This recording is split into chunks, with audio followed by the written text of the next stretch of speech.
Hello दोस्तों, physics Wonderland YouTube channel पर आपका फिर से स्वागत है।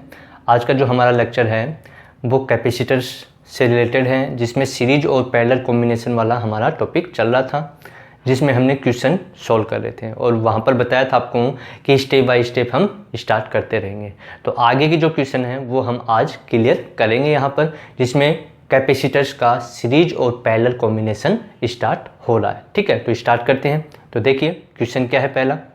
ठीक है, इक्विवेलेंट कैपेसिटेंस हमें निकालना है। तो क्वेश्चन इस टाइप का दिया हुआ है कि ये कैपेसिटर कनेक्ट हैं इस प्रकार से, ये पॉइंट ए है और ये पॉइंट बी हो गया। ठीक है, और सी इक्विवेलेंट हमें निकालना है। क्या निकालना है? सी इक्विवेलेंट इस पूरे सर्किट का किस किस के बीच में, ए एंड बी के बीच में, यानी कि find C equivalent between point A and B. ठीक है, इसकी वैल्यू हमें गिवन है, ये वैल्यू सी, सबकी वैल्यू सेम है। ठीक है, तो ये तो सीरीज में तो सिंपल है, ऐसा क्वेश्चन नहीं है। क्वेश्चन कुछ इस टाइप का हमें दिया है। ठीक है, ये अब यहाँ पर वायर कनेक्ट कर दिए। क्या कनेक्ट कर दिए? वायर कनेक्ट कर रखे हैं। ठीक है, इससे रिलेटेड एक पीछे भी हमने क्वेश्चन किया था, उसी से बेस्ड है। तो यहाँ पर वायर कनेक्ट है, ये वायर यहाँ से यहाँ तक कनेक्ट है। ठीक है, अब हमें ए और पी के बीच में क्या निकालना है? इक्विवेलेंट कैपेसिटेंस सॉल्व करना है। तो इसको कैसे करें? देखो, सबसे पहले बताया कि ऐसी प्रॉब्लम आए तो यहाँ पर बैटरी मान लो एक, तो बैटरी कनेक्ट कर देते हैं। कहाँ पर? ए और बी के बीच में। जहाँ पर हमें पूछा गया जिस इसके बीच में इक्विवेलेंट कैपेसिटर पूछा जाता है, ठीक है, उसके बीच में हम क्या अप्लाई कर देते हैं? बैटरी अप्लाई कर देते हैं। तो मान लो कि हमने यहाँ इसके और इसके बीच में बैटरी अप्लाई कर दी, और बैटरी अप्लाई की तो यहाँ पर पोटेंशियल आ गया V और यहाँ पर आ गया 0। ठीक है, यानी कि ऐसे हम, चलो मैं कनेक्ट कर देता हूँ, ये बैटरी हमने अप्लाई कर दी। ठीक है, ये क्या कर दी? बैटरी अप्लाई कर दी। ये पॉजिटिव, ये नेगेटिव, ये V और इधर 0, तो इधर V आएगा। अब देखिए यहाँ से V यहाँ पहुँचेगा। ठीक है, तो यानी कि इस कैपेसिटर के ऊपर V आ गया, जो पोटेंशियल है वो कितना गया? V। अब ये V यहाँ से कहाँ जाएगा? यहाँ से यहाँ चला जाएगा। क्यों? क्योंकि इस वायर में कोई रेजिस्टेंस कनेक्ट नहीं है, और जब रेजिस्टेंस या कैपेसिटर या इंडक्टर कनेक्ट नहीं हो तो V में कोई चेंजेस नहीं होता, तो यहाँ पर भी V पहुँच गया। ठीक है, यहाँ तक क्लियर। अब देखिए इधर की हम बात करें तो इधर यहाँ 0 है। अब 0 यहाँ से यहाँ नहीं पहुँच सकता, क्योंकि इसके बीच में क्या कनेक्ट है? इन दोनों के बीच में कनेक्ट है कैपेसिटेंस। तो 0 यहाँ तो आ गया, लेकिन यहाँ नहीं आएगा। तो यहाँ भी नहीं पता, यहाँ और यहाँ, इन तीनों ही पोजीशन पर हमें पोटेंशियल की वैल्यू गिवन नहीं है, पता भी नहीं। तो हम क्या करते हैं, यहाँ पर मान लेते हैं कि इस पॉइंट के ऊपर हमारे पास जो पोटेंशियल है वो कितना है? Y है। मान लिया हमने। ठीक है, तो मानते ही इजी हो जाएगी। तो ये वायर देखिए, ये वायर यहाँ इधर भी कनेक्टेड, इधर भी, तो यहाँ पर भी क्या आ जाएगा? Y आ जाएगा, और यहाँ पर भी कितना आ जाएगा? Y आ जाएगा। अब जो प्रॉब्लम है वो इजी हो गई। तो यदि ऐसे वायर कनेक्ट हो तो वहाँ पर ऐसे दिया हुआ हो तो उसको सोल्व करते समय क्या करना है? बैटरी अप्लाई करनी। और यदि यहाँ पर हमें यहाँ मिल गए, यहाँ नहीं मिल रहा, तो हम सपोज कर लेते हैं कि यहाँ हमारे पास x है या y है, z है, जो भी हम सपोज करें वो सपोज कर सकते हैं। ठीक है, तो अब देखिए मैं पॉइंट हमारे पास कितने होंगे? a पॉइंट हो गया, y पॉइंट हो गया और b पॉइंट हो गया। a पॉइंट के ऊपर पोटेंशियल है v, b के ऊपर कितना है? 0, और y के ऊपर हमने y मान रखा है। तो जो आपके कैपेसिटर हैं वो a, y और b के बीच में कनेक्ट हैं। किस प्रकार से कनेक्ट हैं देखिए। तो सबसे पहले इसकी बात करें तो ये v और y के बीच में हो गया। किसके बीच में हो गया? V और Y। तो यानी कि ये हम कनेक्ट कर दें किसके बीच में? कुछ इस प्रकार से बना लेता हूँ, V और उसके बीच में, Y के बीच में कनेक्ट हो गया। ठीक है, ये कनेक्ट हमने कर दिया, ये Y पॉइंट हो गया। तो ये जो कैपेसिटर ये वाला, ये किसके बीच में? V और Y के बीच में। तो A जो है यहाँ V है और यहाँ Y हमारा। ठीक है, तो V और Y के बीच में, यानी कि पॉइंट A और ये आ गया। ये पहला मिल गया, इसकी वैल्यू C है। ये वाला कहाँ कनेक्ट है? ये भी V और Y के बीच में, तो यानी कि दूसरा V और Y के बीच में कनेक्ट हो गया, इसकी वैल्यू भी C है। ये वाला कहाँ कनेक्ट है? ये भी V और Y के बीच में है, तो ये वाला भी कहाँ कनेक्ट हो गया? V और Y के बीच में कनेक्ट हो गया। ठीक है, यानी कि ये वाला देखिए कहाँ है, v और y के बीच में, तो देखिए ये वाला आ गया v और y, v का मतलब पॉइंट a ही हम ले रहे हैं यहाँ पर, ठीक है। a पॉइंट के ऊपर पोटेंशियल हमने v मान रखा है, यहाँ पर y मान रखा है, यहाँ 0 हमने मान रखा है, ठीक है। ये किस में है, ये भी v और y के बीच में, तो ये भी v और y के बीच में हो गया, और ये वाला भी किस में, v और y के बीच में, तो ये तीनों कनेक्ट हो गए। अब देखिए ये वाला, ये दोनों हैं, ये कहाँ कनेक्ट है, ये आपके y और y के बीच में है, यानी कि y से शुरू हो रहे हैं, y में खत्म हो रहे हैं, तो यानी कि यहाँ पर जो सर्किट होगा वो शॉर्ट सर्किट हो जाएगा। क्या हो जाएगा, शॉर्ट सर्किट, तो इनका यूज नहीं होगा, ठीक है। तो ये शॉर्ट सर्किट हो गया। अब देखिए आगे ये वाला जो है, ये वाला, ये y और 0 के बीच में है, तो ये 0 है, ये y है, तो ये यहाँ कनेक्ट हो गए, ये यहाँ हमने कनेक्ट कर दिया, ठीक है। इसकी वैल्यू भी कितनी है, c, ये दोनों क्या हो गए, शॉर्ट सर्किट में आ गए, ठीक है। तो इनका यूज नहीं होगा, ठीक है। जैसे शॉर्ट सर्किट होगा तो यहाँ पर कोई करंट चार्ज वगैरह फ्लो नहीं होगा क्योंकि शॉर्ट सर्किट है, ठीक है।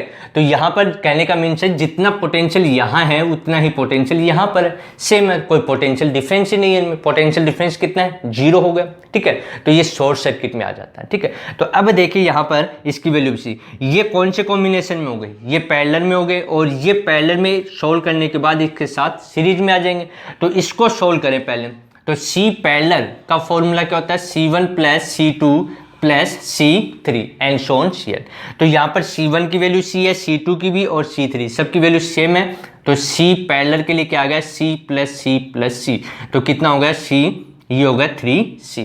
यानी कि इसको हटा करके हम सर्किट यहाँ पर बनाएं तो यहाँ पर ऐसा सर्किट हमें देखने को मिलेगा, ये A पॉइंट, ये Y पॉइंट और ये B पॉइंट, और ये आ गया 3C, और ये दिया हुआ हमें C, ये C है। अब ये दोनों कौन से कॉम्बिनेशन में आ गए, ये सीरीज कॉम्बिनेशन में हो गया, ठीक है। और सीरीज कॉम्बिनेशन का फॉर्मूला अप्लाई कर दें तो इस पूरे सर्किट का इक्विवेलेंट कैपेसिटेंस कितना आएगा, वो आएगा, यहाँ सोल्व कर लेता हूँ, 1/C इक्विवेलेंट। सीरीज के लिए फॉर्मूला होगा तो 1/C1 plus 1/C2 plus 1/C3 ऐसे ही चलता जाएगा। तो 3C, C1 की वैल्यू 3C हो गई और ये C2 की हो गई, तो कितना आ जाएगा, 1/3C प्लस 1/C। फॉर्मूला क्या कहता है, 1/C सीरीज के लिए 1/C1 plus 1/C2 plus and so on, ऐसे चलता रहेगा 1/Cn। तो C1 तो ये रहा और C2 ये, तो ये वैल्यू हमने पुट कर दी, तो ये इक्विवेलेंट आ जाएगा 1/C इक्विवेलेंट इक्वल्स टू कितना आ जाएगा, एलसीएम आ गया इसका 3C। तो यहाँ पर तो बच गया 1 प्लस यहाँ बच गया 3, तो कितना हो गया 1/C equivalent equals to 1 plus 3 4/3C। तो C इक्विवेलेंट कितना आ जाएगा, उल्टा करेंगे तो कितना आ जाएगा 3C/4। तो ये जो हमें प्रॉब्लम दी गई थी उसका ये फाइनल आंसर हमारे पास आ चुका है, ठीक है। यानी कि ऐसी यदि प्रॉब्लम हो, यदि हमें पता नहीं लगे कि पोटेंशियल कितना है किन पॉइंट पे, तो उसके लिए हम क्या कर लेते हैं, मान लेते हैं कि यहाँ पोटेंशियल y है, x है, z है, ऐसा मान करके हम उसको क्या करते हैं, सॉल्व करते हैं। तो सॉल्व करने के बाद हमारे पास ये रिजल्ट हमें देखने को मिला है, ठीक है। अब हम आगे एक प्रॉब्लम और सॉल्व करते हैं, ठीक है, जिसमें इनफाइनाइट सीरीज हमें मान लो दी गई है। कैसी सीरीज दी गई है, इनफाइनाइट सीरीज दी गई है, और उसके लिए कैसे इक्विवेलेंट कैपेसिटेंस हम निकालते हैं उसका सॉल्यूशन यहाँ पर हम करते हैं। बिल्कुल सिंपल है, यदि उसका फॉर्मूला आपको क्लियर हो जाए तो फॉर्मूला याद रख लेना, अदरवाइज जो हम प्रॉब्लम कर रहे हैं स्टेप बाय स्टेप चल रहे हैं उसके अकॉर्डिंग आप करोगे तो बिल्कुल सिंपल रहेगी, समझने में आसानी रहेगी, कुछ हार्ड नहीं है, पढ़ेंगे तो कुछ भी हार्ड हमें नहीं लगने वाला, ठीक है। तो ऐसा नहीं कि फिजिक्स हार्ड है, बस वो तो हमारा फीवर हो रहा है कि फिजिक्स हार्ड है, पढ़ते नहीं है इसलिए हमें हार्ड लगते हैं। तो क्वेश्चन देखिए, कुछ ऐसे हमें सीरीज दी गई है, क्या दी गई है, हमें इस टाइप से सीरीज दी गई है, ठीक है। ऐसे कनेक्ट है सीरीज में कैपेसिटेंस, और ये जो सीरीज है ये कहाँ तक चल रही है, इन्फिनिटी तक ऐसे ही चल रही है। ये सीरीज ऐसे कहाँ तक चल रही है, इन्फिनिटी तक चल रही है, ठीक है। ऐसे इनकी वैल्यू है, ये C है, ये भी, सबकी वैल्यू क्या है, सेम। अब वैल्यू दे सकते हैं जैसे 1 1 2 1 2 कुछ भी दिया जा सकता है, कोई दिक्कत नहीं, हमें तो इसका यूज करना आना चाहिए। ये पॉइंट A है, ये पॉइंट B है, और हमें पूछा गया बताइए C equivalent between point A and B, A और B पॉइंट के बीच में इस पूरी सीरीज का जो कैपेसिटेंस होगा इक्विवेलेंट वो कितना होगा, वो हमें यहाँ पर सॉल्व करके बताना है। तो स्टार्ट करते हैं। तो मान लिया इस पूरी सीरीज का जो इक्विवेलेंट कैपेसिटेंस है वो हमारे पास x है, इस पूरी सीरीज का, पूरी का कितना है x है, और इनफाइनाइट तक चल रहा है, ठीक है। इसका पूरी का कितना है x है। अब ये इन्फिनिटी तो नहीं हो सकता, क्यों नहीं होगा, क्योंकि सीरीज और पैरेलल दोनों का कॉम्बिनेशन है। पैरेलल में बढ़ेगी वैल्यू तो सीरीज में क्या हो जाएगी, कम हो जाएगी, इसलिए हमने मान लिया इस पूरी सीरीज का क्या है x है, ठीक है। अब देखिए इसको ऐसा हम बना सकते हैं कि ये हमारा जो सीरीज चल रही है वो इस टाइप से चल रही है, तो इस पूरी सीरीज का कितना है हमारे पास x, तो यानी कि इस पूरी को हमने रिप्लेस कर दिया x से। टोटल पूरी का ही x है, लेकिन हमने यही क्यों लिया, ठीक है। इसका रीजन ये है कि जो सीरीज चल रही है वो ऐसे चल रही है, पहले ये फिर ये फिर ये फिर ये, यानी कि इसी का ये वाली जो हमने ली इसी को रिपीट हो रही है। ये सीरीज जो है वो इसके अकॉर्डिंग ही क्या हो रही है, यानी कि ये आ गया पहले, फिर ये ऐसे ही कंटिन्यू चल रही है, रिपीट हो रही है, ठीक है। तो इस पूरी का हमने कितना मान लिया, x मान लिया। अब x मान लो इन्फिनिटी तक है, और इन्फिनिटी में किसी वैल्यू को हम ऐड कर दें या लेस कर दें तो कोई फर्क नहीं पड़ने वाला, ठीक है। तो हमने यानी कि इन दोनों को इसमें यदि ऐड भी कर दें या लेस भी कर दें तो इसमें कोई फर्क नहीं पड़ने वाला है, ठीक है। तो यहाँ पर हमने इसलिए इस सीरीज को ले लिया, तो इस पूरी सीरीज को हमने रिप्लेस कर दिया x से। पूरी सीरीज का क्या है x, हमें वैल्यू निकालनी है x की, यानी कि ये जो सीरीज ली हमने a और b के बीच में जो इक्विवेलेंट कैपेसिटेंस है वो कितना है x है, ठीक है। अब इसको हम सोल्व करते हैं, तो सोल्व करेंगे। देखिए ये दोनों कौन से कॉम्बिनेशन में हो गए, ये पैरेलल कॉम्बिनेशन में हो गए, और पैरेलल कॉम्बिनेशन में इनका इक्विवेलेंट कितना आ जाएगा, पैरेलल में Cp इक्वल टू होता है C1 प्लस C2, तो कितना आ जाएगा C प्लस x, यानी कि इन दोनों को हटा करके मैं क्या लगा सकता हूँ, एक कैपेसिटेंस जिसका इक्विवेलेंट कितना होगा C प्लस x हो जाएगा। तो यहाँ पर इसको रिप्लेस कर दूँ तो यहाँ पर जो सर्किट आपका बनेगा, ठीक है, वो इसी का, यानी कि इसका इक्विवेलेंट सर्किट इस प्रकार से बन जाएगा। ये इक्विवेलेंट सर्किट बन गया, ये C है, ये आ गया C प्लस x, ये A पॉइंट और ये B पॉइंट, ठीक है। ये तो C है और इन दोनों का इक्विवेलेंट कितना आ गया C प्लस x।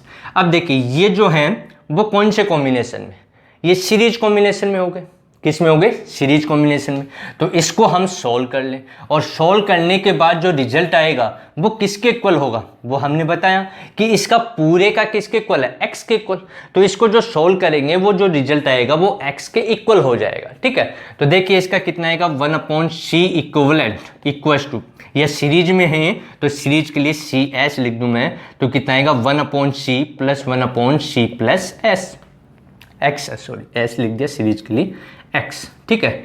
एलसीएम लेंगे तो कितना आएगा, c प्लस x आ गया, तो यहाँ तो बच गया c प्लस x और यहाँ आ जाएगा c।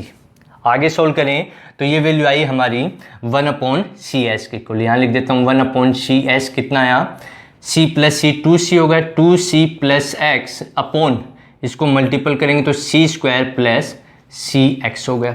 तो c सीरीज कितना आ गया, c square plus cx upon 2c plus x, ये रिजल्ट आ गया। अब ये जो है ये किसके इक्वल है, ये इसकी पूरी सीरीज का जो हमने इक्विवेलेंट लिया था x, ये वैल्यू x के इक्वल हो जाएगी। तो इसको लिख सकते हैं हम x equal to c square plus cx upon 2c plus x। अब इस प्रॉब्लम को सोल्व कर लो, यानी कि ये जो इक्वेशन है इसको सोल्व करेंगे और सोल्व करने से x की वैल्यू हमें फाइंड आउट हो जाएगी, ठीक है। तो हमने क्या किया, इस पूरी सीरीज का इक्विवेलेंट कैपेसिटेंस x मान लिया था, क्या मान लिया था, x माना था, और इसको रिप्लेस कर दिया, यहाँ पर हमने x अप्लाई कर दिया, ये छोड़ दिया, फिर इनका हमने सॉल्यूशन किया। सॉल्यूशन करने के बाद यहाँ पर जो हमने लगाया वो x के इक्वल, और ये इसके पैरेलल था तो ये इक्विवेलेंट सर्किट बना, और ये सीरीज में है, इनको सोल्व किया, इनका जो रिजल्ट है वो किसके इक्वल होगा, x के इक्वल होगा। तो ये फॉर्मूला रहा। अब इसको हम सोल्व करते हैं तो क्रॉस मल्टीपल कर दें तो आएगा 2cx plus X square equal to c square plus cx, ठीक है। इन वैल्यू को इधर ले आओ तो ये आ जाएगा एक्स स्क्वायर, पहले लिख देता हूँ, plus 2cx minus c square minus cx equal to 0। ये 2cx है, ये माइनस cx, तो एक कम हो गया तो क्या आ जाएगा, X square plus cx minus c square equal to 0, ये आ गया। अब इसको सोल्व करना है। इसको सोल्व करने के लिए क्या यूज कर ले हम, इसको सोल्व करने के लिए श्रीधाचार्य जो फॉर्मूला हमने पढ़ रखा है उसका यूज करना है। ठीक है, क्वाड्रेटिक इक्वेशन हो गई, इसको हमें सॉल्व करना है, फॉर्मूला हमें पता हो तो फॉर्मूला क्या होता है, फॉर्मूला होता है x equal to minus B plus minus under root B square minus 4ac upon 2a, ये फॉर्मूला है। हमें x निकालना है, तो यहाँ पर b की वैल्यू क्या हो जाएगी माइनस सी और c की वैल्यू c है। ठीक है, तो रख दें यहाँ पर, तो x इक्वल टू कितना आ जाएगा, x इक्वल टू आ जाएगा minus C plus minus under root B का स्क्वायर, और b किसके इक्वल है माइनस सी के, और इसका हो जाएगा C square, minus minus square करेंगे तो प्लस हो जाएगा, माइनस और c की वैल्यू कितनी है माइनस सी, a की वैल्यू 1 है, a की वैल्यू कितनी है 1। ठीक है, तो यह आ जाएगा minus minus plus 4c square upon 2 और a की वैल्यू 1। चलो यहाँ लिख देता हूँ, b की वैल्यू तो हमारे पास माइनस सी, ठीक है, और c की वैल्यू हमारे पास माइनस सी स्क्वायर इस फॉर्मूले में। ठीक है, और a की वैल्यू कितनी है 1, a की वैल्यू 1, तो ये b की वैल्यू हो गई c और c की वैल्यू हो गई माइनस सी, तो माइनस माइनस प्लस हो जाएगा, a की वैल्यू है 1। ठीक है, आगे सोल्व करें तो x इक्वल हो जाएगा minus C plus minus under root, ये जुड़ जाएंगे तो 5c स्क्वायर अपॉन 2। आगे सोल्व करेंगे तो x इक्वल टू कितना आ जाएगा माइनस सी प्लस माइनस, इसमें c स्क्वायर है तो बाहर लेंगे तो आ जाएगा c अंडर रूट 5 अपॉन 2। ठीक है, अब देखिए इसमें माइनस साइन मैं यूज नहीं कर सकता, इसमें हमें कौन सा साइन यूज करना है, प्लस साइन यूज करना है। ठीक है, क्यों, क्योंकि जो आपका कैपेसिटेंस होता है उसकी वैल्यू नेगेटिव नहीं होती, तो यहाँ पर कॉमन आ जाएगा c, तो ये पहले लिखने प्लस साइन लेंगे तो x इक्वल टू कितना आ जाएगा, c कॉमन आ गया तो रूट 5 माइनस 1 अपॉन 2, ये इसका फाइनल आंसर आ गया। ठीक है, तो यदि इनफाइनाइट सीरीज ऐसे हमें दी गई हो तो उसका सॉल्यूशन इस प्रकार से हम करेंगे। ठीक है, तो ये ध्यान रखना, अच्छे से इसको क्लियर करना है। तो ये इनफाइनाइट सीरीज थी। ठीक है, आज के लेक्चर में हम यही 2 प्रॉब्लम करने वाले थे, हमने 2 प्रॉब्लम सॉल्व कर ली। ठीक है, अब आपके लिए एक क्वेश्चन है, उसको आप खुद करना, सीरीज से संबंधित ही है, इनफाइनाइट सीरीज से। ठीक है, उसका सॉल्यूशन अगले लेक्चर में हम करेंगे, लेकिन उसको पहले आप सॉल्व कर सकते हैं। कैसी सीरीज दी गई है, देखिए कुछ इस टाइप की सीरीज हमें दी गई है, ऐसे सीरीज हमें दे रखी है, और इनफाइनाइट सीरीज है। कैसी सीरीज है, इनफाइनाइट सीरीज हमें ये दी गई है कि ये इनफाइनाइट सीरीज हो गई।